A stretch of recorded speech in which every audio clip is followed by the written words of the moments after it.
Thanks, Sharita. Welcome, everybody. We are excited today to be training on EBLL elevated lead levels and the amendment that was made to the lead safe housing rule back in 2017. So we did a lot of training on this a couple of years ago, and we did a webinar a couple of years ago, but it's been a little while since we've trained on this. So today we're going to be focusing on EBLL for tenant-based rental assistance programs. TBRA, we're not going to be talking about project-based assistance or public housing. We're doing that after Thanksgiving. Registration is still open. We're also not talking about rehab. We did training for rehab this summer, so we do have recorded materials, and we are planning to do another rehab training in January. So. All right. Like I said, my name is Chris Richmond. I've been with ICF for about 23 years now. I focus mostly on the home program, and then I also specialize in the lead safe housing rule, Section 3, and like many of you, I'm also learning the home ARP program. I'm accompanied today by my colleague Les Warner. Les, do you want to introduce yourself? Sure. I'm Les Warner. I've been with ICF for 15 years. Prior to that, worked at the state level for 20 years. And I do mostly training and technical assistance on home, CDBG, Uniform Relocation Act, lead, Section 3, and some other things. That's it. Great. Thanks, Les. We're also fortunate enough to be accompanied by 4 HUD staff. We only have 2 names on here, but we have Bruce Haber, Karen Griego, Flora Chavez, and Barrett Fisher from the Office of Lead Hazard Control and Healthy Homes. So they'll be available to answer any sticky questions that might come up or to help clarify if we need their support. Now, if we were all together in a conference room, I'd have you raise your hand so I could kind of get a sense of how experienced you are. But since we can't do that, we're going to set it up as a poll. So the poll should show up on your screen.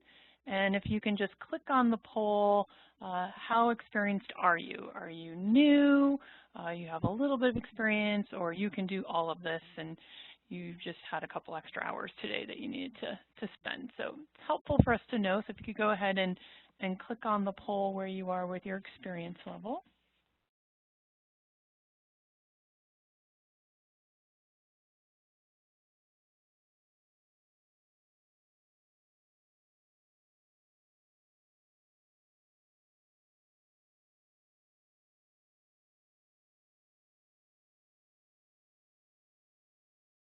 See, the poll is ended, just waiting for the results to pop up. It's always a little slow. All right, so we have about a quarter of you are brand new, about half of you have some experience, and then a little less than a quarter have a lot of experience. So glad that you're here today with us. And like we said, if you have any questions, please go ahead into the Q&A box, ask those questions. We do have an office hour session on Thursday. It's not tomorrow like we typically do.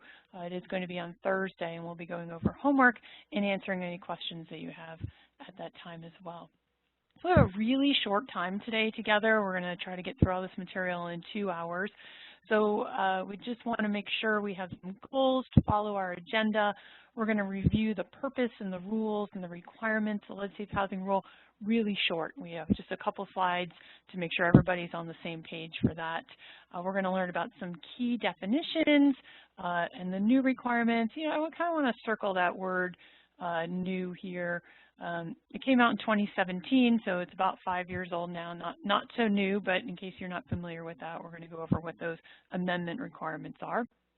We're going to be focusing on what do you do if a child with an elevated blood lead level residing in one of your units it has been identified as EBLL.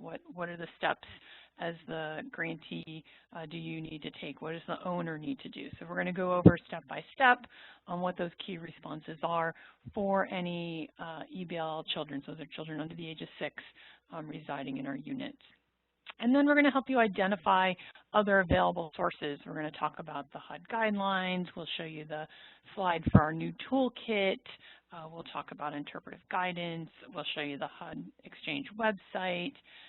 also where you can find other training materials. And then just in case you're not familiar, there were the slides were sent out. Everything was a link. So if you didn't get that, I think Sharita is going to put that in the chat. But we have a number of handouts. This first handout that you should have gotten is the designated party handout. And so designated parties, who's responsible for doing what for these responses. There are 2 pages. So the first is the chart of who needs to do what for each step. The second one is a flow chart that actually goes through the steps when there is an elevated blood lead level in an index unit. That's our unit where the child is residing. And we're going to go over all these steps, but just wanted to alert you that that handout is there. We also have a definitions handout. This will be helpful.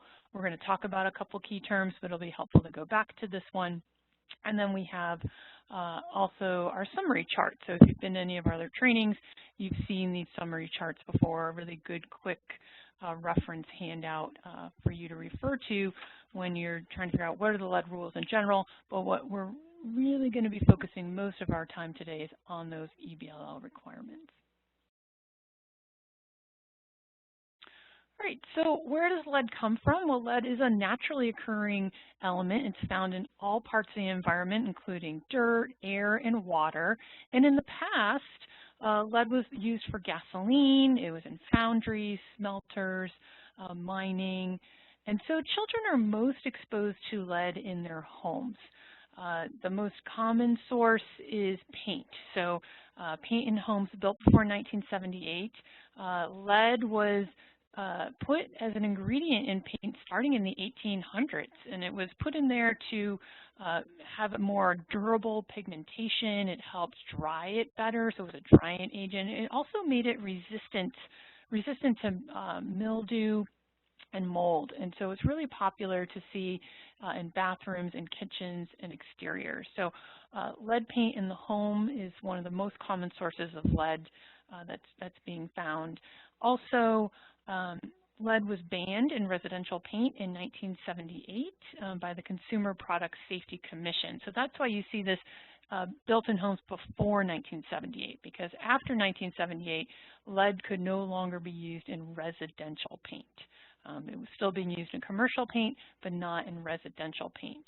Lead is also identified in water that's pumped through lead pipes and plumbing fixtures.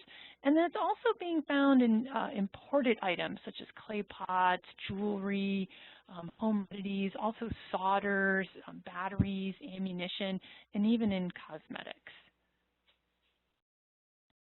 So who is at risk? Well, everybody is at risk if lead is inhaled or ingested. But children absorb more lead than adults. Their brains and their nervous systems are more sensitive to the effects of lead. And lead exposure by pregnant women can also result in an exposure to developing the baby in the womb. So we want to be really careful of our children under the age of 6 as well as pregnant women. So how do children get lead in their blood?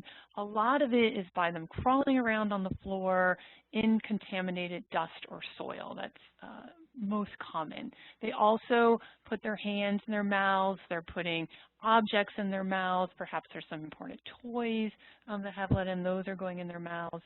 And then they could also eat paint chips that are found or peeling, flaking paint. That's actually not as common as the dust. The dust is usually the most common. The body confuses lead with calcium, so it stores it in the bones. And EBLL, a child with an elevated blood lead level, can have impairments such as learning disabilities. They can have a reduced IQ. They can experience hearing loss. They can have behavioral problems. It could also cause damage to the nervous system and their kidneys, and it can cause decreased bone and muscle growth. So EBLL is completely preventable through primary prevention, in particular removing the exposure source. And then also, just so you're aware, medical healthcare professionals can check for lead poisoning with a blood test. So the focus of the webinar is really on the amendment. How do you respond to an EBLL child? but we do think it's important just to spend a couple minutes going over the general lead rules. And so organizations and grantees, you should have been, these rules have been in place since 2000, so this should not be new to you, but we do want to go over just a couple of the rules so that everybody's on the same page. If you've been to one of our trainings, most recently these slides are going to look really familiar to you, but if you haven't, it'll be a nice review for you. So just to remind you, there are two federal regulations that interact and we're going to discuss today. The first is at the top, that's that blue box. So we have HUD's rules at 24 CFR Part 35, and then we have EPA rules at 40 CFR Part 745. So the CFR stands for the Code of Federal Regulations. You're always going to find HUD regulations at Title 24, and you will always find EPA regulations at Title 40. So if you weren't familiar with where those rules came from. So we'll start off with the blue box at the top. We have our lead disclosure rule. This is found at Subpart A. And the lead disclosure rule for HUD is also identical to Subpart F, EPA's lead disclosure rule. So it's word for word identical. And then coming back up here to our HUD regulations, we have Subpart B, our general lead safe housing rule requirements, and our definitions. Today we are going to be focusing on Subpart M for the lead safe housing rule program requirement. This is how the rules, what needs to be followed.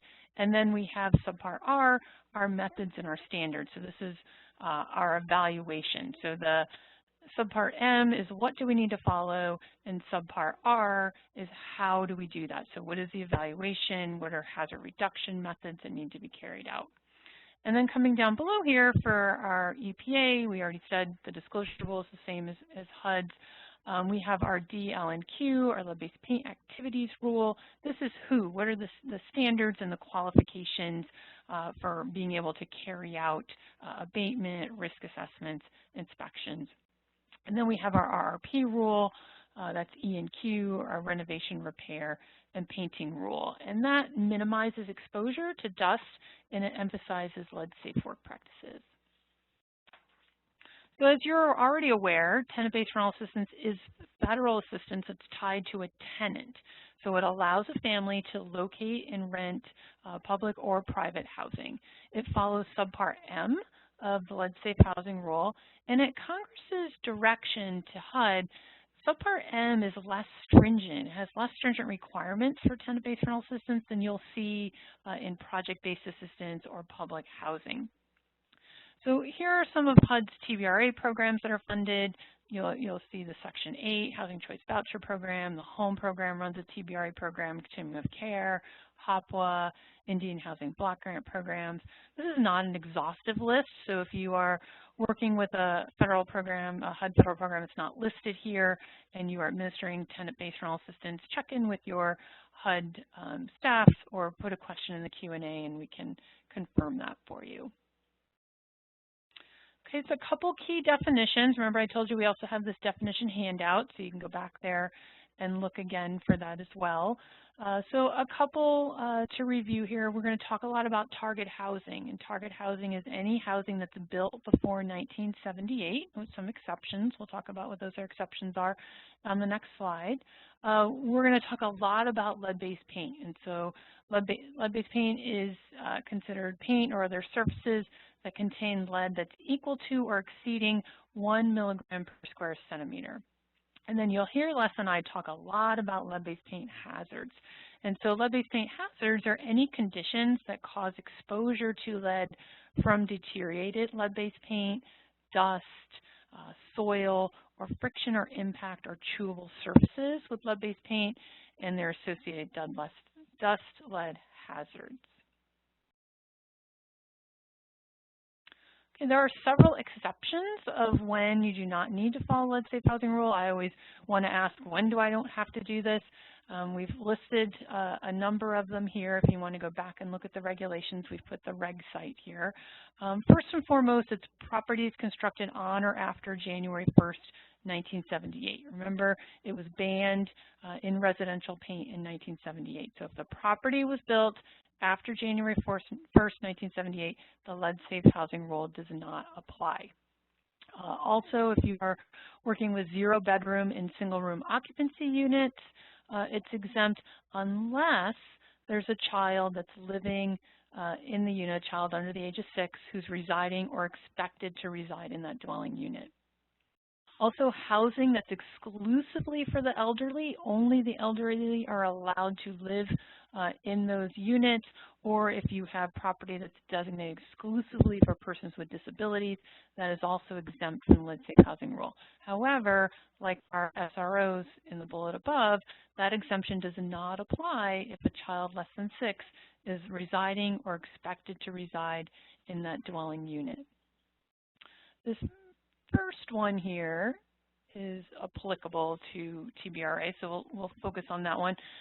Also exempt for properties that are found to be lead-based paint free.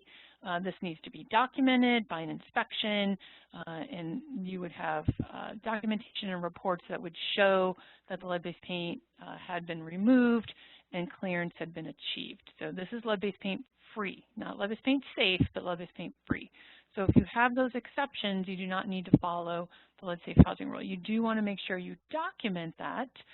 In our toolkit, we'll show you where you can find your toolkit. We do have a screening sheet that you could use to document your file about why the lead-safe housing rule will not apply.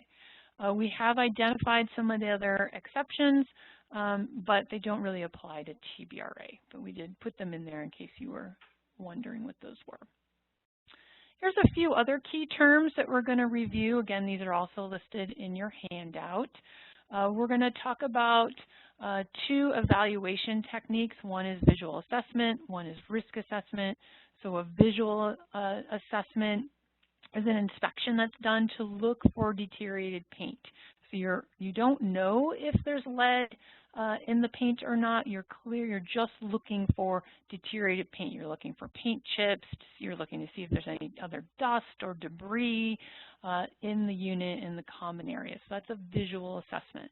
That has to be completed by someone who has taken the visual assessment training. It's a free online course available on HUD.gov. We do have the link at the end of our training materials, but you'll hear us talk about visual assessment quite a bit during the session today. Also, risk assessment, that's another evaluation technique. This is done using proper protocols. It's done by a risk assessor who has gone through the EPA training. They are using an XRF machine. We'll show you some pictures of what that is. And our risk assessment is able to determine if there is lead in the unit or not. And it also identifies any risks, and it'll provide a report on how to rectify or provide hazard control on that. So these 4 types of lead hazards, this is what we had talked about on one of the previous slides. Deteriorated paint, dust, soil, friction, impact, and chewable surfaces. Those are those 4 types of lead hazards. And then we have clearance. So clearance is something that's done after lead hazard reduction work has been completed. Clearance is an inspection that's done to determine if the lead hazards still remain or if it's actually cleared. So the goal is to achieve clearance. This can be done by a risk assessor or a lead-based paint inspector for abatement work and non-abatement work. If you had non-abatement work, a risk assessor, lead-based paint inspector, or a sampling technician could do that clearance for you. This slide is just showing some of the key steps to follow for the lead-safe housing rule for subpart M. On the left side here, we have disclosure. And so disclosure is done regardless if there's any children under 6 living in the unit or not. The owner is going to be disclosing if they know if there's any lead-based paint hazards. They're going to be providing any reports as well. They're going to give the pamphlet, and this is all done at lease signing. They also need to disclose if they don't know if there's any lead in the unit or not. So they're just disclosing whether they know or don't know. If they know, they're sharing any reports. The rest of this on the right side of that line only applies if there's a child under 6 living in the unit. So remember I told you that Congress did not want the lead safe housing rule to be burdensome for tenant-based rental assistance programs. And so they added this stipulation that the other requirements only apply if there's a child under 6 living in the unit. We always need to do disclosure, regardless of who lives in the unit. But for tenant-based rental assistance, we only need to do these other items if a child under 6 is residing or expected to reside in the unit. This is the only subpart where it's required that a child lives in the unit for the rules to apply. So first we start off with look. That's going to be our visual assessment. We're looking for deteriorated paint. We don't know if there's lead in that paint or not, but we're just looking. And then if we identify any deteriorated paint that needs to be treated, that's going to be treated using paint stabilization. Once the work is done, we need to have a clearance completed. Then we're going to be notifying our residents, so we're telling them where that work where the hazards were found and how they were treated. And then there's ongoing maintenance because there's an ongoing relationship between the program and the unit. All right, we're going to talk real briefly about disclosure.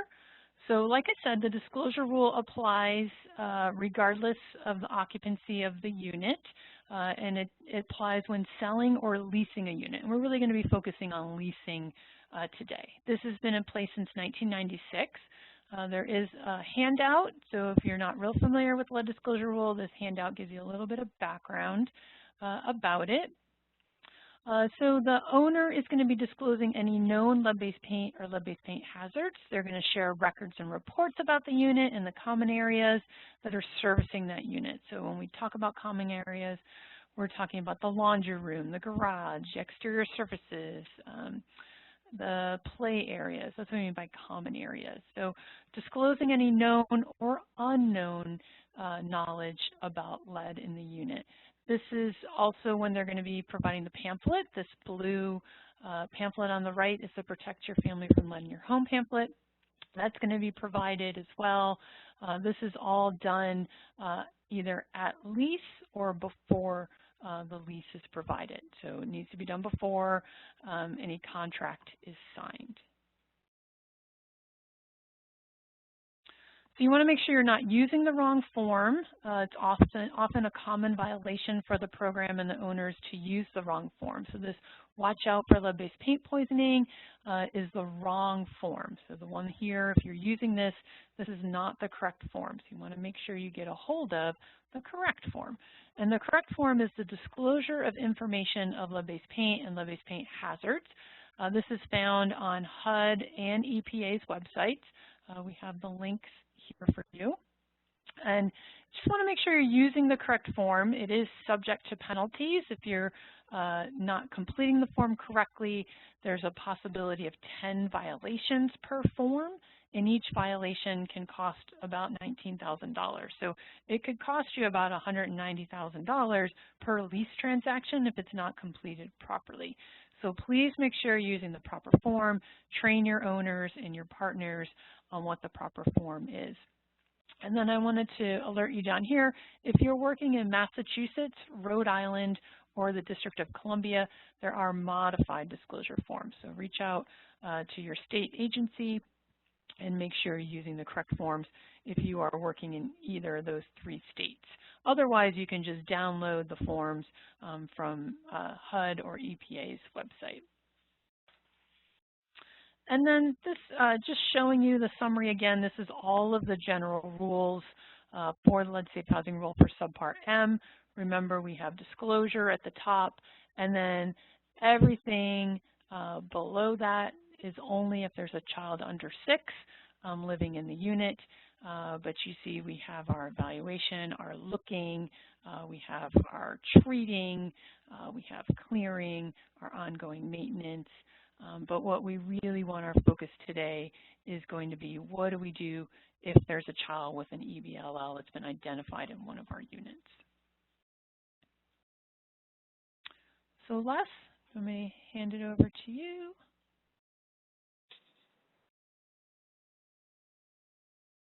There we go. Great. All right. Thanks, Chris. So Chris, when she went through the chart talking about the lead-safe housing rule, also showed you the EPA renovation, repair, and painting rule. And so I want to just kind of briefly touch on that again. So part of the purpose of the EPA rule was to make sure that when contractors are working, doing maintenance, doing repair or painting, that they're not essentially creating lead hazards based on the way that they're doing work. So a lot of our work can, cause further contamination and put children at risk. So this applies not only to residential applications that we're used to dealing with under the lead-safe housing rule, but would also apply for child care facilities and preschools. And again, this is only going to apply for pre-1978 units because starting in January of 1978, the use of lead-based paint had been banned. So some of the criteria that's included in the RRP rule is a requirement that firms that are going to be completing this work will have to be certified by the EPA, or in some cases you may be in an EPA authorized state, and so it would be the state EPA program that would be making that certification. It requires that the renovator training be provided by EPA approved training providers. And we're going to show you just in a minute or two links on how you would determine where training would be available for you in your state. This also requires following lead-safe work practices. I'm going to talk in a moment about the fact that there are some differences between lead-safe work practices, what is prohibited under the RRP rule and the HUD rule. This also requires the Renovate Right pamphlet to be provided, and that's a responsibility of that contractor. When Chris showed you let's see.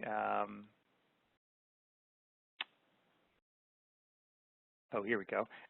So it identifies about the requirement for providing the Renovate Right. Let's see if I can. Talks here about providing the pamphlet to residents. So that is something that is a requirement under the EPA rule. So, also at the end of our project, we're always going to have a clearance that's going to be completed. Now, some key differences between the RRP rule and the HUD lead-safe housing rule. For our HUD-assisted work, that clearance is going to be completed by a third party, and so they're going to be taking dust wipe samples that's going to go off to a lab, and they're going to be determining whether we now have brought those hazards down to an acceptable level. And we'll be talking about those standards a little bit later in this training. Whereas the EPA requirement is allows the contractor themselves to do some basic testing. Some other key differences here for determining if we are required to determine whether we have the presence of lead paint. The EPA rule allows for a little test kit to be used, where our lead-safe housing rule is more specific, where we're going to need to do an analysis either with an XRF machine or with with taking samples and sending them to a lab. So the HUD lead-safe housing rule is more prescriptive on many of those requirements. One of the other key areas to be aware of, so we have some exceptions on the lead-safe housing or lead-safe work practices and clearance testing if we are working in very small work areas. So we have this de minimis rule, and so under the lead-safe housing rule, our de minimis rule allows us, if we are working in less than 2 square feet in any single interior room. We also have a standard for components. so less than 10% of surface area of interior or exterior components. We might be dealing with something like woodwork, where we can't really kind of lay that out in a 2 square foot area to be able to determine de minimis on that. And then we also have a separate de minimis standard for exterior surfaces. So our HUD rule is less than 20 square feet on an exterior surface. And so when we are within those parameters being able to work under a de minimis, that waives us from being required to do our lead-safe work practices. It's always recommended. And then it would also not require us to have clearance testing done. So the key to know here is that the standard for the interior space in a single room for under the RRP rule, it is less than 6 square feet, whereas the HUD rule is less than 2 square feet. So we need to make sure that our contractors that are working on projects understand, okay, this is a HUD-assisted project, it's triggering our lead-safe housing rule, and that they know the differences between the two rules. And we kind of see some common errors where we find that projects didn't have an appropriately RRP certified contractor doing the work, where they don't have trained renovators that are working on that site. And so it's important that everyone understand what rule you are operating under for your projects and make sure that they are aware of what those rules specifically call for. So we're going to do a quick knowledge check here. So you'll see the poll popping up. Looks like that's coming pretty quickly here. There we go. So our knowledge check is, where are lead-based paint hazards found? Is it dust? Is it in the soil? Is it deteriorated paint? Or is it all of the above? If you'll go ahead and click on your selection there and then hit the submit button.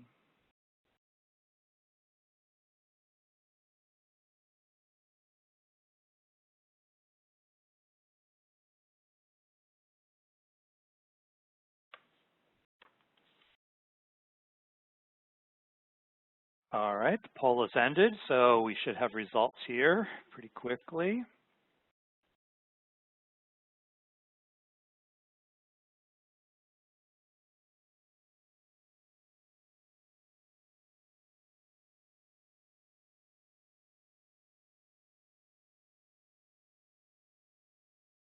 There we go.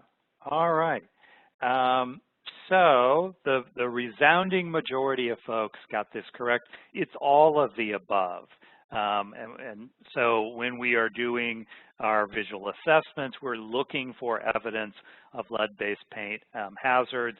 When we're going to be talking later about a risk assessment being done where we have an elevated lead level child, we're going to be looking to try to determine what's the cause, where are these lead-based paint hazards coming from that the child has been in contact with. All right, let me close my poll on my screen. There we go.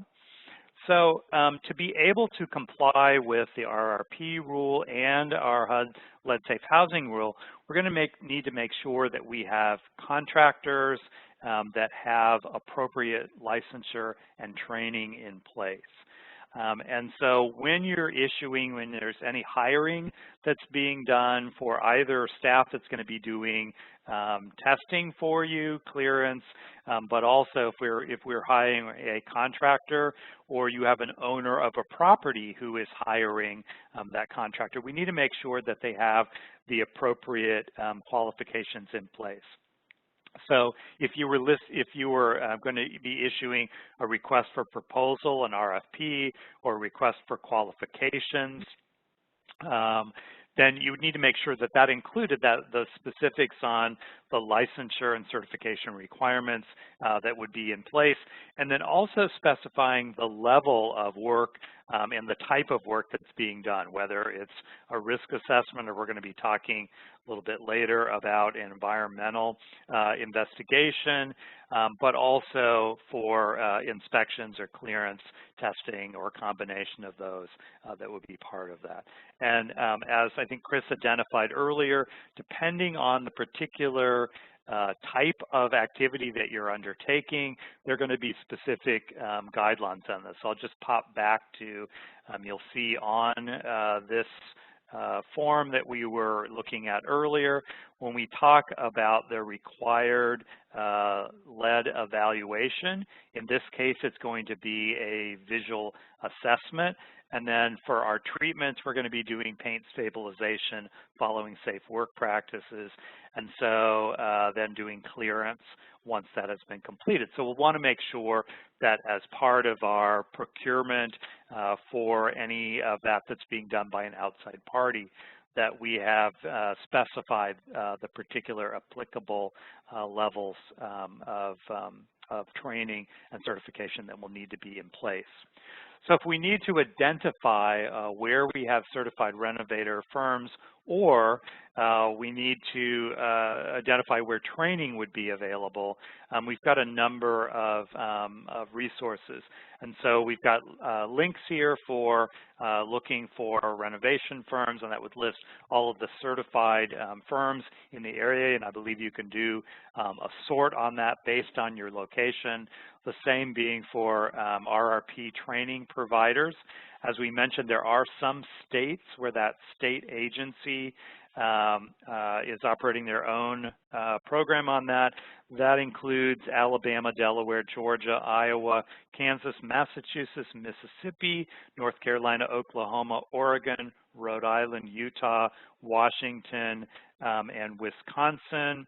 And then we also have the Bois Forte tribe.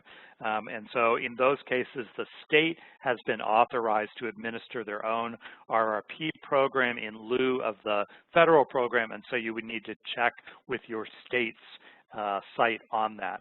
A couple of other sources we just wanted to mention here.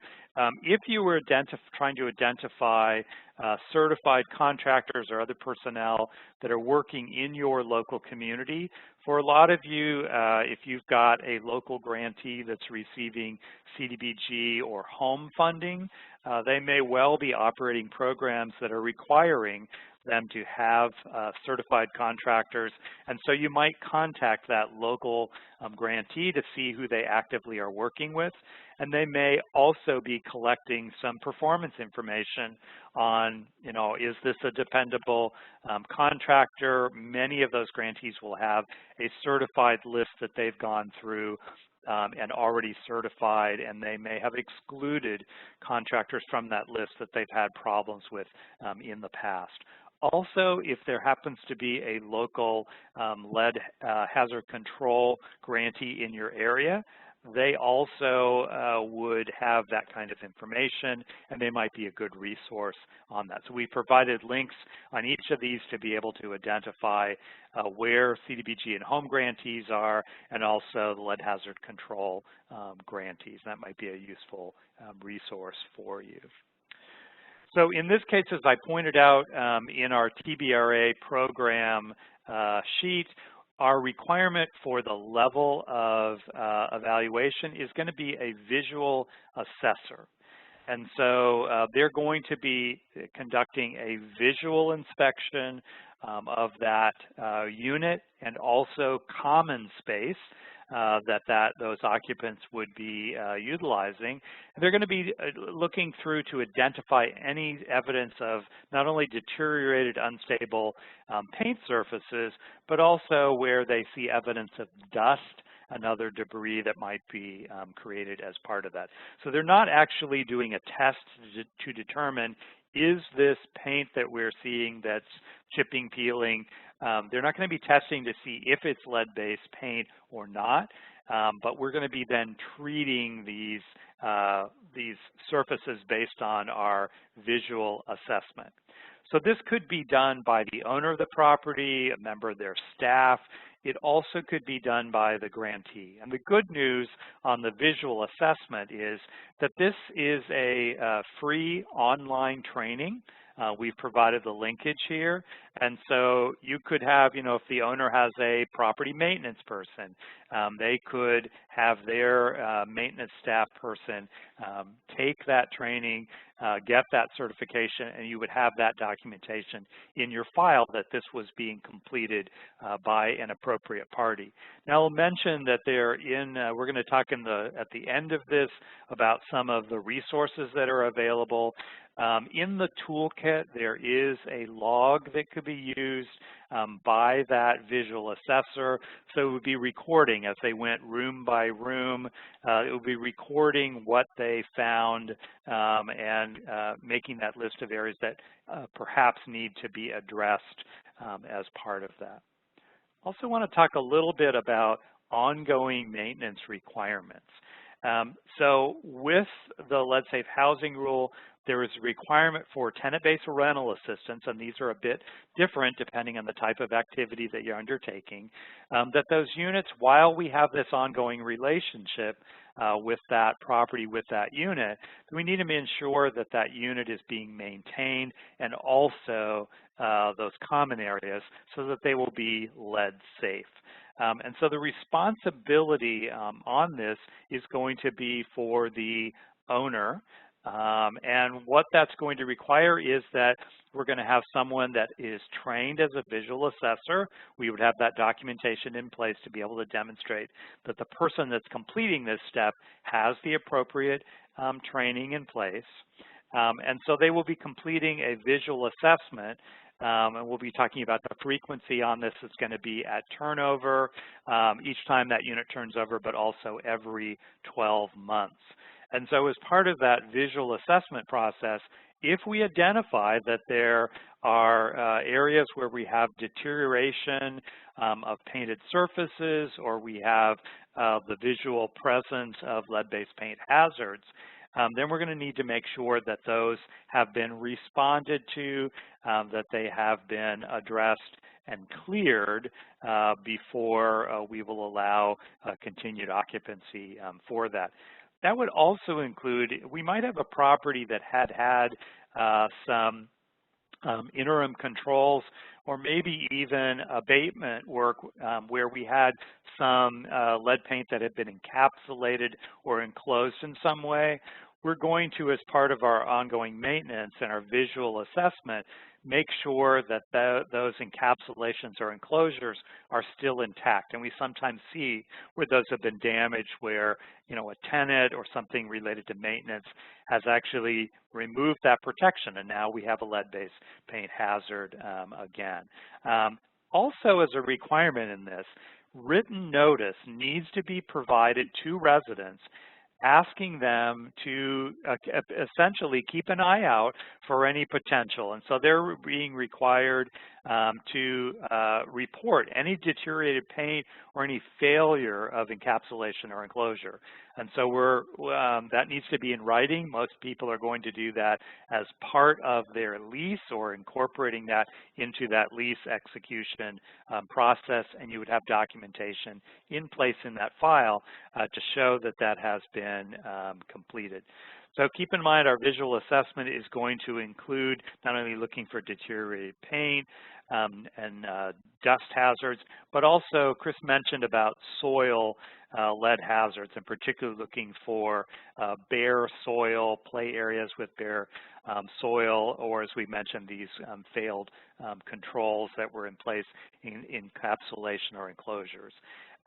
This would apply unless we have, as Chris mentioned earlier, where we have a property that's been documented as being lead-based paint free. And so we might have, if we have a property that is 1978 or more recent, that would be exempt. Also, if we had a pre-1978 unit, that we had an inspection that determined that there maybe never was any lead-based paint in this property, or it's all been completely removed. Those properties would be exempt from this ongoing maintenance requirement. All right, so we spent some time kind of going through the basics of the lead safe housing rule pretty quickly. There is additional lead safe housing rule training on each of the subparts, which goes into further detail. But for the rest of this training, we're really going to be focusing on the Lead Safe Housing Rule Amendment, which, as Chris mentioned, was first published on January 13th of 2017.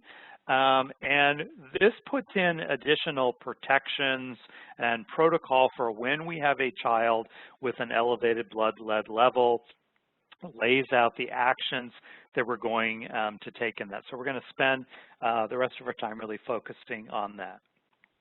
So I want to start with some additional key terms as we, I think, have talked about earlier, this elevated blood lead level, EBLL. This is where we have a child under the age of 6 that we've confirmed that there's a concentration of lead in their blood, and that's equal to or greater than 5 micrograms per deciliter or higher. So that's our trigger in saying, based on these testing results or higher, that this child will be considered to be have elevated blood lead level, and then we are going to be kicking in our protocol on steps that we are going to proceed with. We're also going to be talking about index units. So the index unit is the unit where that child that we have documentation of an elevated blood lead level, that's where they actually reside. So that's our initial focus in trying to determine, is this elevated blood lead level being caused by where they live? We also are going to be looking at other covered units in that same property. And when we define other covered units, these are units that also have federal assistance in those units where we have a child under the age of 6 or expected to live. And when we use the term expected to live, that means that we have a lease that's been signed for a household that includes a child under the age of 6, or we have an expectant mother. So we're expecting a child to be added to that household that would be under the age of 6. We're also going to be talking about an environmental investigation. So an environmental investigation is a risk assessment where we are doing an in-depth testing on that unit, identifying not only lead hazards, but also determining where the lead is in that particular unit. But as an environmental investigation, it also is going further than that unit itself, looking for other sources of lead that might be contributing to that child's elevated lead level. That might be things like toys or other products that were in that household that might be the cause of the elevated blood lead level. It also might be trying to determine, is the child in daycare? And maybe that's the site of that. So we're trying to figure out for this child that we know has an elevated blood level, is it this unit? Is it that environment? Is it something that they're interacting with? And so we take this a bit further as part of that investigation. So I want to talk a little bit about, and I think Chris kind of introduced this, about the designated party. And when we're going to talk through each of these steps, who's going to be responsible on this? Now, these are specific to the subpart that we're covering. And so today we're talking about subpart M, tenant-based rental assistance. Let's see. Okay. So I wanted to flip to, there was a handout here which walks through our designated party activities and kind of takes you through a process, and I believe we've got a nice chart.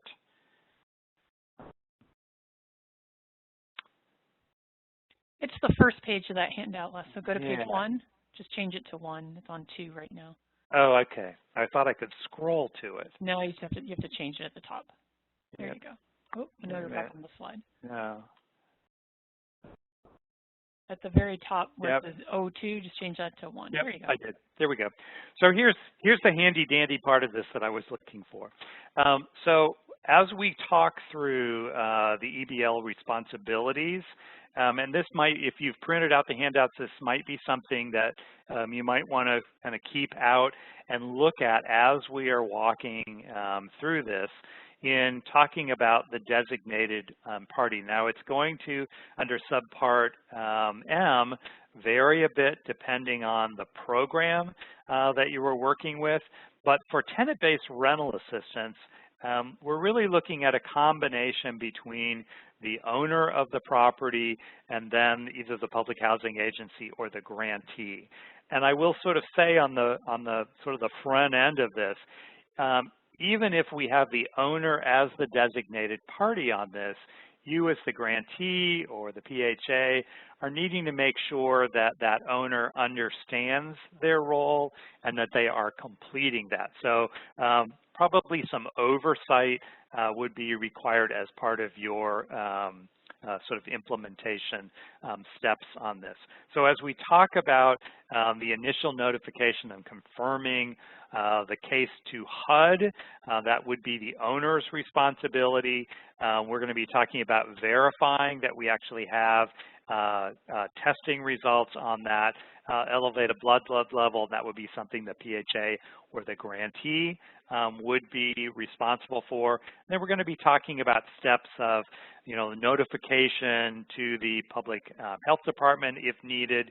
The environmental investigation specifically is in the column for the PHA or the grantee, and we're going to be talking about staffing and what's included in that. And then the lead hazard control work that would be completed, risk assessment, clearance, also looking at the other covered units in that property, the notification, and then ongoing maintenance would be the responsibility of the owner. Which kind of goes to the question that a lot of people very quickly come to of, who's going to pay for this. In these cases, this is also who's responsible not only for undertaking that work, but also who will be responsible for paying that. But then note on the last item here is monitoring of owner compliance with the lead safe housing rule and HQF. So making sure that even though the owner may be responsible for that and financially responsible for that, you as the PHA or the grantee are going to need to make sure that those steps are being completed, and I think helping guide folks through on that. And particularly, we're going to be talking about that there's some very specific timing requirements on each of these steps that we're going to be walking through, and that'll be important for the grantee or PHA to be working actively with that owner to make sure that we are on schedule and this is being handled. So I mentioned that the amendment was published in January of 2017.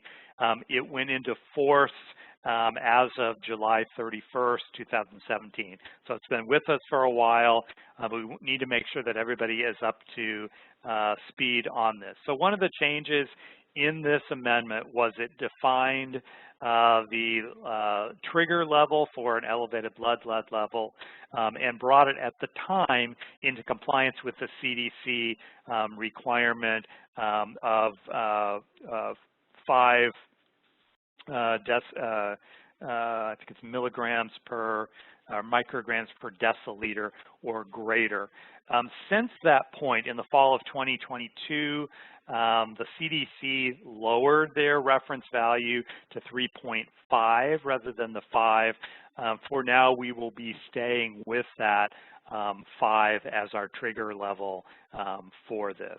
And there are some automatic linkages as part of this amendment to the CDC requirements. So when we have a child that we have determined meets this threshold of having an elevated blood lead level, then we're going to have a standard protocol of how we are going to look at that unit where that child occupies, which we're talking about as being the index unit. But we're also going to be looking at other assisted units in that building that are also occupied by children under 6. And when you think about it, in a multi-unit structure if we've got lead hazards in one unit, it's going to be pretty common that, how they were built, how they've been maintained, what's been used, with a much higher level of risk in those other units. One thing I want to mention here is, so when we say other assisted units, so we're looking at federal assistance, but it wouldn't necessarily be your TBRA assistance. So you would need to be working with that owner to determine, are there other units that are receiving assistance from another federal program? And so you might not be necessarily aware of all federally assisted units in that same building. So we'll take a little bit of coordination on that. Also, this is also with this requirement are some notification requirements, not only for that index unit, but for the rest of the units, the rest of our common our covered units within that property. And we're going to talk through the details on that. So we've got another knowledge check here. So this is going to be a true or false question. If the designated party complied with all the federal rules, are they also required to follow those state requirements or other state requirements that have been applied? True or false? That they must also follow the state requirements in addition to the federal requirements. If you'll click on your answer and then hit the submit button.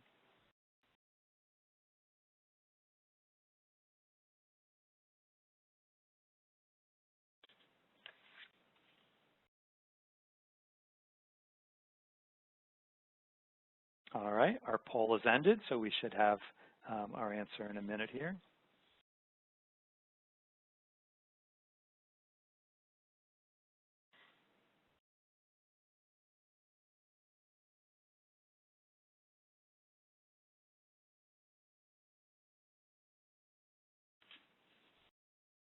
All right, so almost everybody got this correct. So yeah, you are, of course, you will always have to follow the federal rules, but you would also have to follow that overlay of any additional state requirements that have been put in place. And so that's why we mentioned that in some cases, some of you will be in a state operated EPA program. And so there are some states that have more stringent requirements or some additional steps that would be required. And so you need to be aware of those requirements and making sure that you are also following those in addition to the federal requirements. All right. So we're going to be talking about our EBLL response, and that starts at the point when we have a child that's under the age of 6 that's living in an assisted housing unit. And so our first step on this is to be verifying that we actually have an EBLL case. This is going to need to come from a health department or a physician who will have completed testing on this. And so our sample method on this is a venous draw, so a vein draw of blood rather than a finger stick that might be completed. And so our first step at the immediately at the point that we are told that we have a child in our property under the age of 6 that has an elevated blood level, that we're going to need to verify that. And so the responsibility under tenant-based rental assistance is going to be for the PJ or the grantee. If it's Section 8 TBRA, then it would be the PHA. And what this means is that we need to get verification from, if we've not, sometimes that notification, or maybe a lot of the time, that notification is going to come from the health department, but if not, then we need to get that verification from either the health department or a healthcare physician. It does not need to be in writing, so that could be, it could be a verbal report that you got, maybe it's email correspondence, and you would keep that in your file, and that would be your verification. You'll notice the timing as we go through these. We're going to be pointing out timing on this. this is immediate. So we have a child under 6 with a reporting of elevated blood level, so we want to move expeditiously on this. So immediately, we're going to work to try to get that verification in place. I would think in a majority of the time, this notification is actually going to come through testing that was done by the public health department, and so this may be sort of instantaneous as it is. In some cases, you might have some difficulty. You know, you're trying to you're working with maybe the resident to route them back to either the health department or their physician, needing to get a verification on that. So you need, because your requirement is an immediate action on this, you need to make sure that if you are not able to immediately get that response, that you have a good record keeping to show that you made at least 2 efforts to verify that elevated blood level with either the health department or the healthcare provider. We're trying to make sure that we don't have any delays in beginning to address this. And again, this responsibility under our designated party list for tenant-based rental assistance is going to be the owner/grantee. And so I think that's something that in thinking about your implementation on determining how are you going to handle this, who's going to be responsible for this. If this is being done by the owner, how do you as the PHA or the grantee make sure that you have adequate record of this being completed? And I would guess that there are going to be some grantees that are going to say, I'm going to go ahead and handle this because I need it to be immediate. I need to have that documentation in place. So once we have a verification that we have a child in an assisted unit with an elevated blood level, then we are going to begin our investigation on this. Now, in some cases, we'll find that by the time that has happened, maybe the child has moved out. And so we oftentimes get this question about, well, so, you know, are we done? Do we not have to do anything? So the answer here is that if we have another household that's receiving tenant-based rental assistance, so they're living in that unit, or they're planning to live there. So as I mentioned, we've got a lease that's been signed, and we're expecting to have tenant-based rental assistance in that same unit. We will continue with our EBLL response that apply to that unit. So investigating that unit to determining whether we have, if that unit was the cause of the elevated blood level, and following the rest of the protocol. All right. So we also have a requirement, and this is not something that was new as part of the 2017 requirement, was that for tenant-based rental assistance, we have a data sharing and matching requirement in working with the health department. And so what we're trying to do here is to match up where we have tenant-based rental assistance going into units with the health department records about where we might have children with elevated blood levels. And so there are 2 ways that this data sharing and matching can be completed. You, as the grantee, could provide a list of the tenant-based rental assistance addresses to the health department, or, and this is probably less likely, the health department could share addresses for children that have elevated blood levels, and then you, as the PHA or the grantee, would then be matching your data with what was shared to determine where we have assisted units that have elevated blood levels. So we want to make sure that you know, we're essentially matching up that data to know and respond anytime that we have identified children in those units. This is really being done to try to you know, get that information and be able to respond actively on this. So keep in mind that when those records are being shared, we want to protect any personally identifiable information on that. So we could, depending on the direction that this is going and what's being provided, we might be using encrypted emails. We might simply, in the case of where we're sharing tenant-based rental assistance addresses, we would be sharing addresses but not the names of the occupants or the children that are in those units. We'll be mentioning at the end of this training on some of the resources and pointing out in the toolkit. But in the toolkit itself, there are sample forms to be able to be used. So, for instance, there is a request for EBLL addresses form that could be sent from the health department or sent to the health department from the TBRA administrator. So there are samples to be used for that. Now, I think that'll be helpful for folks if you don't already have a methodology in place. But key here is that needs to happen on a quarterly basis. And you would have the responsibility, depending on the direction this is flowing, to then match between that data that you're receiving and your TBRA-assisted addresses on that.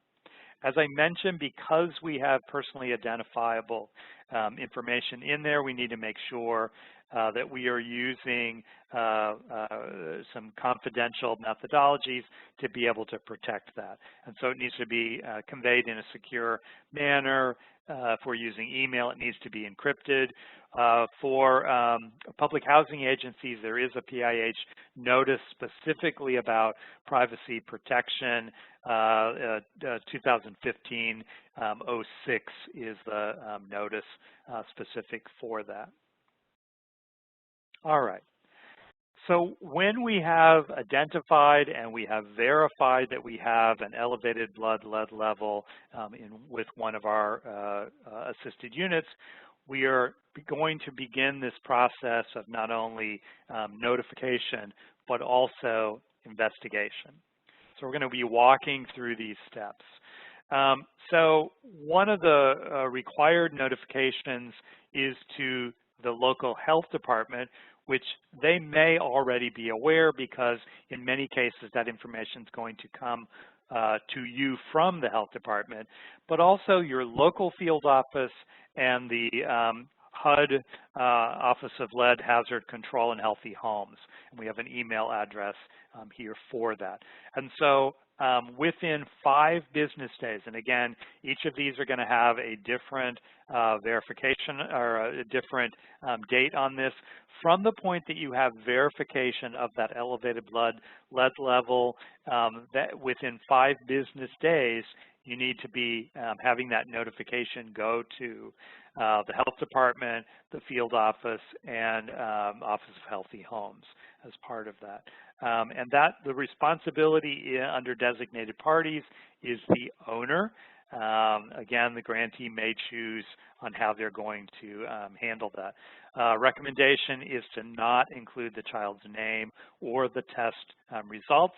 And as you'll notice on a number of these, we have a sample notice that's in the toolkit that you can access through this link. You'll see in the toolkit, it's also divided by subparts, and we'll walk you through some of the key steps and then forms and samples and tools that would be useful through each of those key steps. So again, on each of these notice, the timing on this, this is within 5 business days. So with that notice to HUD, there are some specific requirements. If you are a public housing agency, you would be providing not only your name, but also that PHA code. If it's an owner, the owner name and address would be as part of that. You would include the date of the EBLL test results, and then identifying that source of assistance. What type of housing program is this that's part of that? And then the unit address, and the development name. You know, some of our properties will have a development name, others will not. You also have to verify or note on there whether you have notified the local health department as part of that. oftentimes you will have been notified by the health department, and then you'll be noting the date of that, when that notification was made. All right. So our next process on this, and this is specific to our index unit, so that's the unit where that child with an elevated blood level lives, is we're going to then be starting our investigation. We're trying to determine the cause of that elevated blood level. So I mentioned before that we're going to be completing an environmental investigation. So this is a risk assessment plus some additional questions about the overall environment for that child. So for PHAs or grantees on tenant-based rental assistance, this is going to be completed. The responsibility for this, or designated party, is going to be the PHA or grantee. And so they're going to need to use a certified risk assessor. And we're going to be talking about, you know, pre-planning, going through procurement in advance on this. And so our certified risk assessor is going to be completing that environmental investigation. And again, we have specific timing on this. This is within 15 calendar days of receiving the report. So you can see from this, you couldn't wait to start procurement at this point because you have a deadline of getting this completed within 15 days. So we need to find assessors that have the appropriate licensing in place. We mentioned before about using either the state licensing agency or the EPA and being able to identify that. So we also have some samples here if we're going to go through procurement. There's a sample request for proposal. As part of this, there's an environmental investigation checklist that are also included in our resources for this. So as we mentioned, it has to be completed by a certified risk assessor. And in addition to a standard risk assessment, they're also going to be performing the environmental investigation. So looking at other factors other than just the unit, other exposures that that child might have. They would also be we're also going to need that risk assessor to be able to be completing our inspections. They may be doing our abatement clearances as part of that. And so we're going to need to make sure that they have appropriate training in place. We might be using a lead-based paint inspector to identify painted surfaces on the surface-by-surface basis. One of the things we've been mentioning in our other trainings is there are a number of new videos that have been released. I think for a lot of folks, it's really helpful to have a visual of what we're talking about. So one of the newly released videos is a risk assessment video which walks you through that process. We provided a link here. There's also a link in our resource list at the end. And I think that would help give you sort of an understanding of what's going to be completed. So remember, this includes an environmental investigation, which is a risk assessment with some additional questions, with some additional testing of other potential sources of lead in that child's environment. So in some cases, you may have a local health department that it will do that environmental investigation. I know in the state that I worked in, our health department took over at the point that there was a child with an elevated blood lead level. So I think one of the pre-planning things on this would be to establish communication with your health department and determine what services or what role that they were providing. And so you may have a health department that will complete that environmental investigation. You can use their results that they provide on this. I know we've had some health departments that said, yes, we're going to automatically do that. In other cases, we've heard from grantees saying their health department has said they do not have the capacity to be able to do that. So when we get to the pre-planning section of this, one of those conversations that you're going to need to have completed would be with that health department to determine if you have a child with an elevated blood level and you're needing that environmental investigation to be completed, is that something that you as the grantee need to be prepared to have completed, or would this be something that the health department would be able to provide for you? All right, and then for our standards on this, we have updated standards that were updated in 2020. For EPA authorized states, they had the option for a later effective date of January 6th of 2022. But you can see when you look at the right column here and our standards under the old requirements, that these standards have been elevated, so a lower level of lead, dust is acceptable on this. So when we have completed, as part of our risk assessment and determining whether we have a lead hazard, and also when we're looking at our clearance results, we need to make sure that our remaining dust levels have been brought down to these standards. And so we have standards for carpeted floors, hard floors, interior window sills. We have a separate set of standards then for bare soil in play areas and then bare soil in non-play areas.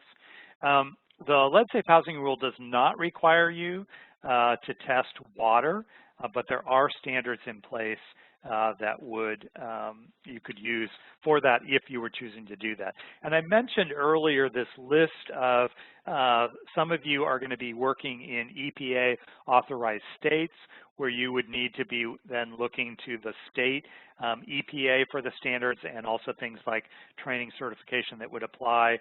We've provided then a resource here for you to pull up and see all of the EPA authorized states, and I would think a number of you may need to go back and just double check, am I working in one of those states, and seeing whether you have more restrictive standards or additional requirements that might apply to you.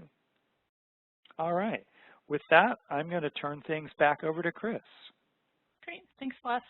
And I think we're going to skip over the rest of the knowledge checks so that we can get through all the materials. We can always go over those tomorrow. But one of the questions that came in that I think will be super helpful for folks to hear is somebody, and you had mentioned it, but somebody asked, who's paying for this? So the grantee is paying for the environmental investigation in a TBRA-assisted unit, but the owner is going to be paying for hazard reduction and third-party clearance. So we've gone through, we now have the results of the environmental investigation. What do we need to do? Well, we need to notify. So upon receiving the results of the environmental investigation, the grantee has 10 business days to notify HUD and 15 calendar days to notify the family that's residing in the index unit about the results of the EI. They have, HUD has no authority to do anything with unassisted units. We can only work with assisted units, but we are notifying our family of the EI, and then we are also notifying all of the other assisted units in the property by letter. We're not posting it in a public place. We're notifying each assisted unit that there was an EBLL child identified in one of the units in the property. So again, we're looking at assisted units. These are units that are funded with HUD or federally assisted funding. So because the environmental investigation is only valid for 1 year, the notices that are sent to the HUD, the family, and then other building residents have to include the date that the investigation was completed. So did the environmental investigation identify lead-based paint hazards? Well, if the answer to that is yes, then the owner is responsible for controlling and clearing all hazards from the housing sources. If the answer to that is no, then the response for that index unit, the unit where the child with the EBLL is living, is completed by the grantee. They notify the family of that result. That unit is not the cause of why the child has an EBLL, but the grantee should be maintaining records of the EI, records of notification that unit and the common areas did not contain lead-based paint or lead-based paint hazards. So the EI will identify other household sources of lead discovered as part of the investigation. Perhaps it's some type of jewelry or pottery that the child's eating off of. Maybe there's some toys. Maybe that's the reason why that child has an elevated blood lead level. The report that we get where it's identified will provide some recommendations on how to reduce exposure, what some next steps are. The grantee may assist the family. They're not required, but they may assist that family, helping them to understand what the report says. Quite often, the health department is involved at this point. Your health department is a really good resource. They often assist in this through case management of the elevated blood lead level child. Okay, we're going to skip over that knowledge check. We'll talk about that tomorrow. So if lead was identified in the index unit, that's where the child with the elevated blood level is living, what do we need to do next? So we have identified the unit that the child's living in is the cause of having an EBLL. So what do we need to do next? We need to control and we need to protect. So I want you to look again at our summary chart. Remember, we had this summary chart here. And we had down here EBLL response. So what was the EBLL response? Well, it says we have to do interim controls or abatement. We need to be doing safe work practices, occupant protection. We need to be using properly trained workers and firms, and we need to get clearance and notification. So we need to ensure whatever work is being done by properly trained firms or workers. So if the owner decides to do paint stabilization or interim controls, we need to be using RRP. So if we're doing abatement, then they need to be using abatement firms. So it depends on what type of work is being done as to what type of firm or workers need to be used. Although abatement firms, their workers are also trained in RRP, so they have that additional training as well. We need to ensure that all the hazards that are identified in that environmental investigation are controlled in that index unit, as well as any common areas. We need to make sure they're passing clearance. This all needs to be done within 30 calendar days of receipt of the environmental investigation. So we do have some resources here. Again, these are all connected through the toolkit. But this 30 calendar days, this is why Les was saying it's important for you to understand where the contractors are, what type of qualifications they need to have, because it's likely that the owner may not have RRP workers on staff, and if we're doing, if we're doing our paint stabilization, we need to make sure we have RRP workers doing that. So 30 calendar days can go pretty quick. All right, so the lead-based paint in the index unit, then we have testing and lead-based paint hazard control responsibilities for our other coverage units. And remember, our other coverage units are other units that are in the property that are either receiving tenant-based rental assistance or some other type of HUD or federally assisted assistance. So you may not know that if you're running a home TBRA program, you might have one household in that development.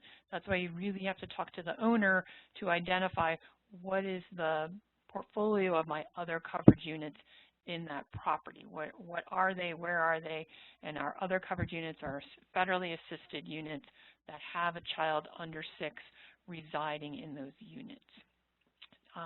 There also was a PIH notice, 2017-13, that identifies that if a other coverage unit might be exempt from needing a risk assessment, if one was done, it might be exempt from needing a risk assessment if one was recently performed and the hazards were already controlled. So you would need to have documentation on that. But we need to identify what's the universe of our other coverage units. So depending on the size of the property and the number of the other coverage units, the Lead Safe Housing Rule does allow owners to do a risk assessment on a random sampling of other coverage units on the property rather than all of them. But again, it depends on the year the property was built and how many coverage units we have. If you have properties that were built before 1960 and they have more than 20 coverage units, you can do sampling. And if you have properties between 1960 and 1977 with more than 10 coverage units, you can also do sampling.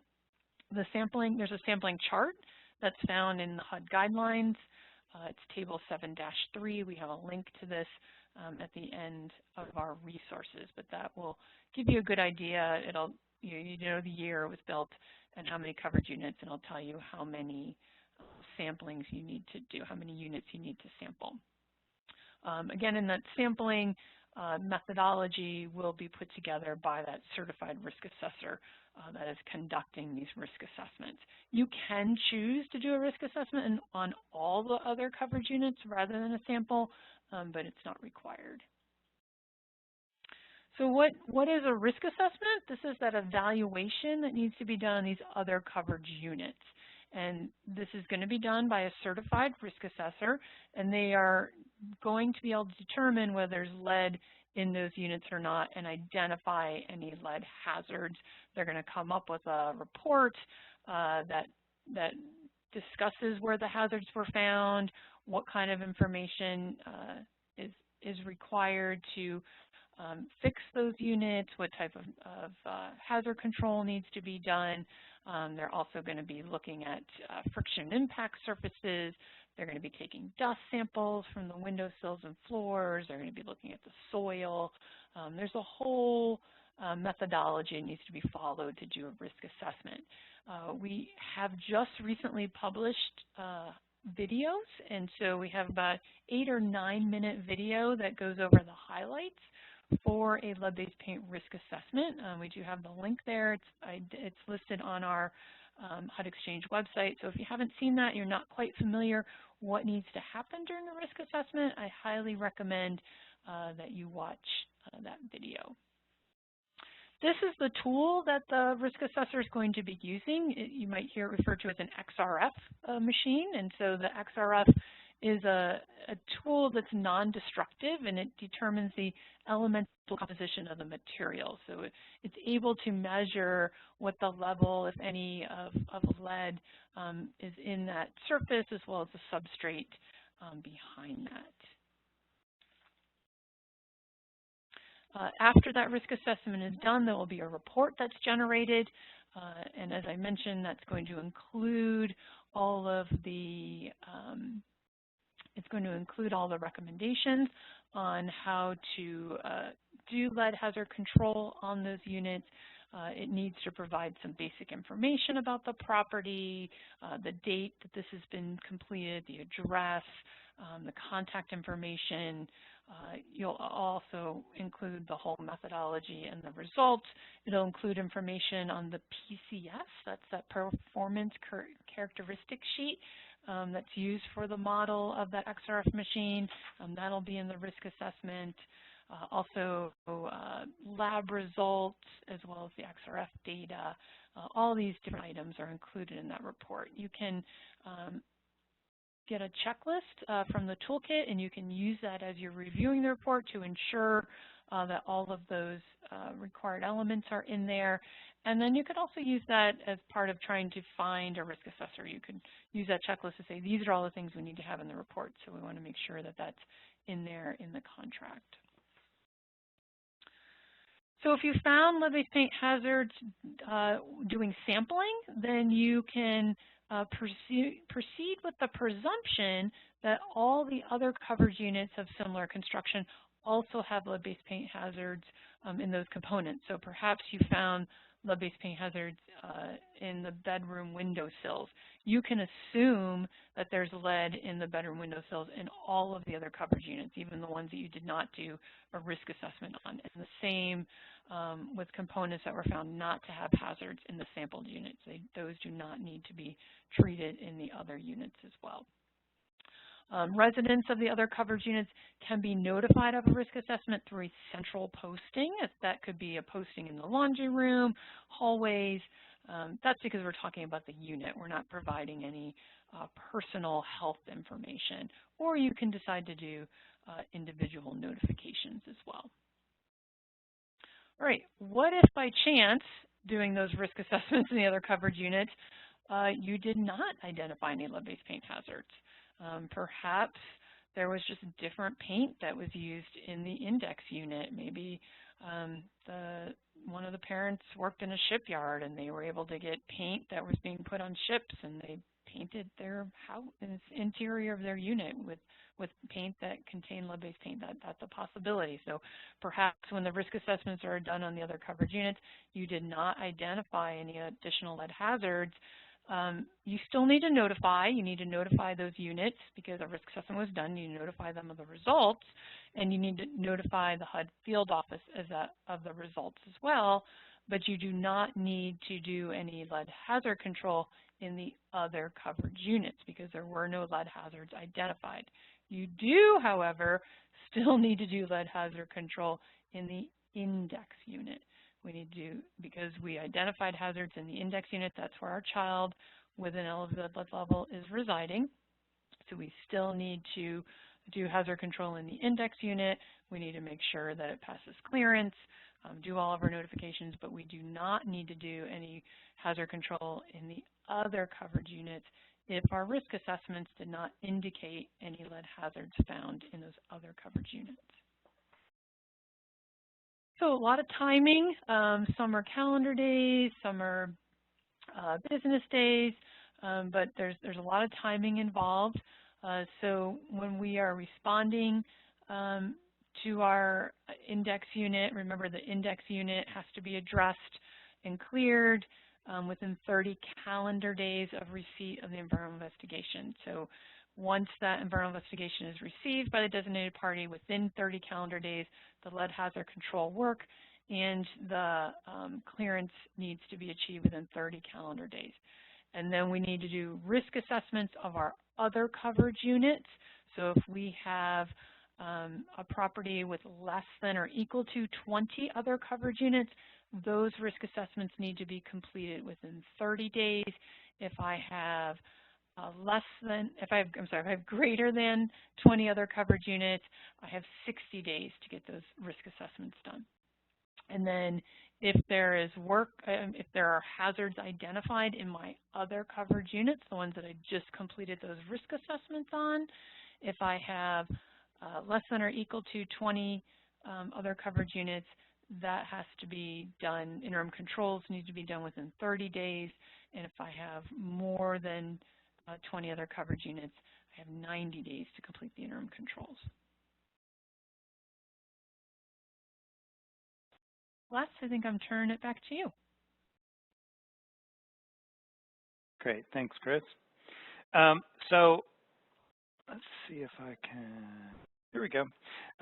So we want to do, as I've been kind of talking about, a little planning ahead. So because we have pretty aggressive timelines that are required on this, so we can't really wait until the point that we have a child with a verified elevated blood lead level. So thinking about what are all these required steps, who would be required to complete those, and so doing things like having completed procurement to have a risk assessor already available to you if you would need that.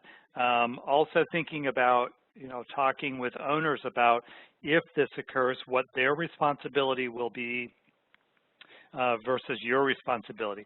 I mentioned earlier about, in some cases that environmental investigation might be completed by the health department. So having those conversations, having identified that you already have the requirement for the data sharing for TBRA, so you should have active contacts there. So, making sure that you understand what those timing is, what the documentation that needs to be in place. Chris mentioned about sampling, and so one of the things to kind of look at the very early on this would be thinking about sampling and sort of the cost implications versus going ahead and making a presumption. If you make a presumption rather than sampling, then you will have to treat all painted surfaces as if they contain lead. And so in some cases, based on what you're seeing in some units, it may make sense to simply go ahead and make that presumption. In other cases, the cost implications will be more efficient to actually do the testing on this. The last bullet point here is kind of the earlier you can get an indication from that risk assessor about whether they are seeing a presence of lead in that index unit will help you then plan on the rest of the covered units and the analysis that needs to be done as part of that. Also want to talk a little bit about kind of planning for this, that in some cases, depending on what you're doing, we of course always need to protect the occupant and their possessions if there is work that we're going to be doing paint stabilization, hazard reduction as part of that. And so having a plan on preparing those sites, whether we can contain, maybe it's one bedroom that has some unstable paint that has to be treated. We may be able to complete that within a day, have that an 8-hour day, have the tenant be required to be away from the unit during those hours, have the work completed, and complete clearance testing on that. In other cases, we may need to arrange for storage off-site or temporary housing that might be, overnight in a local motel and with some meal vouchers as part of that. So planning for that project and determining whether relocation is going to be required as part of completing that process. So one question here is then, when we have identified lead hazards, will we do abatement versus interim control? So when we look at the summary on this, you'll see that our requirement is for paint stabilization. It is not for abatement, but the issue here is that, at this point where we're going into a unit, we could do abatement and have a permanent solution to any future lead hazards. If we're removing all the lead, maybe our risk assessment determines that we actually only have lead in 3 or 4 places in this unit. Maybe we eliminate those components and replace them. We could have a lead-free unit. And so it's the decision of the owner on whether they're going to do abatement or interim controls.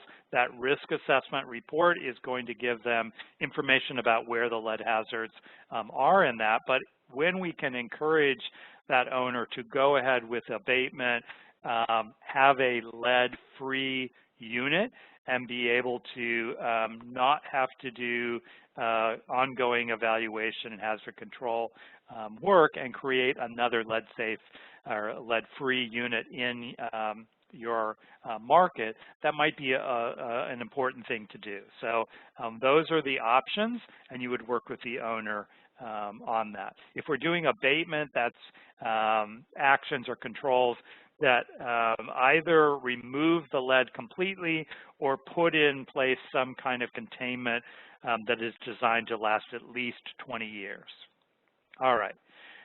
So when is the control work complete? Well, it's not going to be complete until all of the hazards that have been identified as part of our environmental investigation have been eliminated or controlled. And it's not considered complete until that clearance testing, which is going to be completed by a certified third party, has completed and determined that now those levels, remaining levels of dust based on our sampling has been brought down to our standards, and that final report has been prepared.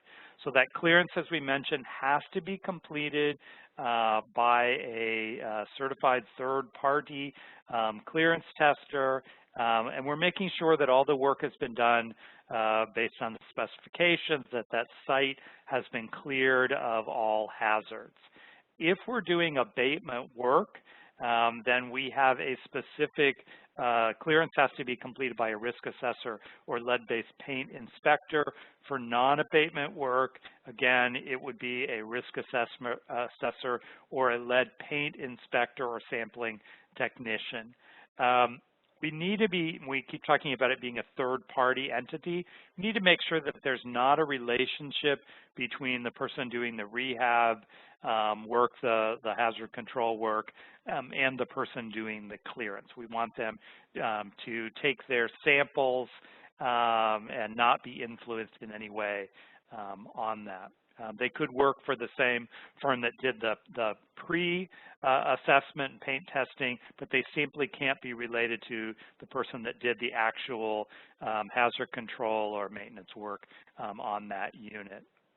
And for interim control, we can allow non-lead workers to enter the site to do other things, but we would do an interim clearance before we allowed any non-lead workers to be able to enter that workspace, and then we would have a final clearance done, again, when any other non-lead work had been completed on that site.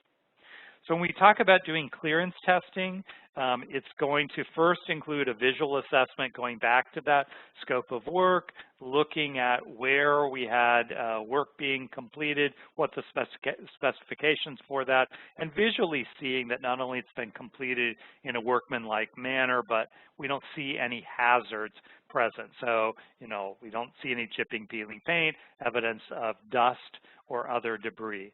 But we're going to then do dust sampling. You'll see in our little visual here, we've got a technician that is taking dust wipe samples randomly throughout the work area.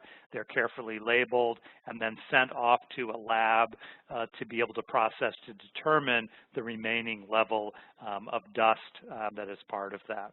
And so there will be a report that will be completed at the end of that will give you the results for each of those locations.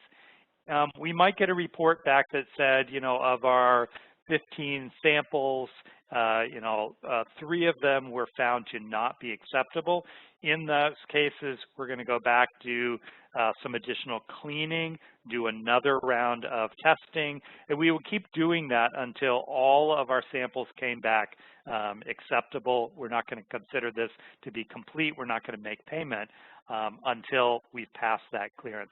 There again is a newly released video that will walk you through that process. I think that would be of interest to folks on that. So we mentioned our standards for, depending on the location of our dust clearance levels that would be acceptable. So we're going to have samples taken. They're going to get sent off to the lab for analysis. And then, our work is not completed until all of those test locations have been found to be now at those or below our clearance test levels. So once that work has been completed and we have achieved clearance, so we've gotten our report back, we're going to notify all of the assisted residents, but we're also going to provide that documentation to the HUD field office, and that's both on the index unit and the covered units. So again, we've got timing issues here, residents within 15 calendar days, and then for HUD within 10 business days. In this case, we are able to do central posting, or we could just do distribution to those individual residents. Responsibility on this for TBRA is the owner, but again, that grantee or public housing agency is going to have an oversight responsibility to make sure that those action steps have been taken and taken in a timely manner. We're going to skip the knowledge checks so that we make sure that we have enough time to cover all of our information. So a summary of actions. If that lead-based paint hazard is found, if that risk assessment, when it's completed, does identify lead-based hazards on any of the assisted units, then we're going to be notifying all the residents in those assisted units, the HUD field office. We're going to be protecting those families in those units, whether we're able to cordon off workspace or maybe we have to temporarily relocate them. We're going to do the work that's needed to control and clear those work sites, and then we're going to notify the residents and HUD on that. We're going to have ongoing maintenance to make sure that those units continue to be lead safe. We'll have ongoing reevaluation when it's required. We talked about our visual assessment at turnover and also on an annual basis. And once we've completed all those steps, our EBLL response is considered to be complete. We would have documentation in our files of all of the steps and actions that are taken. So this is sort of a summary sheet, which I think is probably a good thing to have close by as reference, and when you're trying to pre-plan for this and help other things, like owners and other parties understand the requirements. And so you'll see in each of these steps we have specific time frames that need to be completed, and that's not only for our index units but also for our covered units as part of that. And then of course we're always going to have clearance at the completion of that, and we are going to notify residents of those actions and of having attained clearance. So we want to take the remaining time that we have to just point out some of the resources and next steps on this. So first of all, we want to make sure that everybody has their existing lead safe housing rule compliance in place, that they are following the requirements of testing or visual assessments, so that we are identifying any hazards as early as possible, that we have good records in place. So, we've talked about things like, well, you would be exempt from lead safe housing rule if you had documentation that your property had been found to be lead free. We need to have those records and make sure that they are in place. And then all of the steps that we've talked about, inspections, certifications, notifications, clearance, all of that documentation needs to be in place. We talked about pre-planning on this and thinking about making sure that we are ready, that we have trained, certified staff, that we've done, if we're going to procure and use outside contractors, that we've gone through that process, that we've properly identified the level of certification and training that they would need to have in place. That was incorporated in our procurement process. We mentioned about making contact with that local, state or local health department, and that would include things such as determining whether actually the health department was going to be able to, in cases with an EBLL child, whether they would be able to complete that environmental investigation on your behalf.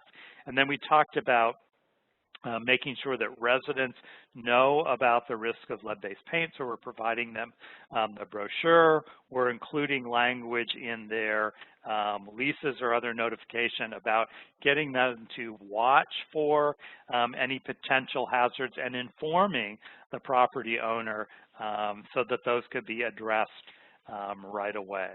So we want to point out some of the resources that are on the HUD Exchange. We have a landing page on the HUD Exchange specific to the lead-based paint, where we would find all the regulations, all the guidance, and all the tools. We want to, and we've provided, this is the address at the bottom here, but we want to highlight a couple of these. So we've mentioned the Lead Safe Housing Rule Toolkit. And so there's a link here, but you can see, or maybe you can see on your screen, for each of the subparts, there are separate sections. So we could be clicking on subpart M, which is tenant-based rental assistance, and that would lead you through information pertaining specifically to tenant-based rental assistance, and also lead you to some of the tools that are specific to compliance with this particular activity, including the protocol for dealing with an elevated lead level occupant of one of your units. We've mentioned a number of the videos, which are recent additions, and I really encourage folks to get that sort of visual reference to some of the things that we're talking about, including lead-based paint inspections, the risk assessment, clearance testing, are all, I think, pretty helpful for folks. Specifically for the EBLL video resources, there is a family interview, which I think you'll find very compelling, that I would highly recommend. And then there are recordings of some of the earlier training that have been done, and I believe this session, which has been recorded, will, once it's been prepared, will be also posted to the website. A couple other resources I just want to mention. The HUD Guidelines for Evaluation and Control of Lead-Based Paint is sort of the go-to Bible on this. Chapters are arranged based on topic. Really helpful, gives you a lot more detail, kind of leads you through the details on each of these steps or compliance requirements as part of that. If you're not familiar, I would highly recommend that you take a look at that.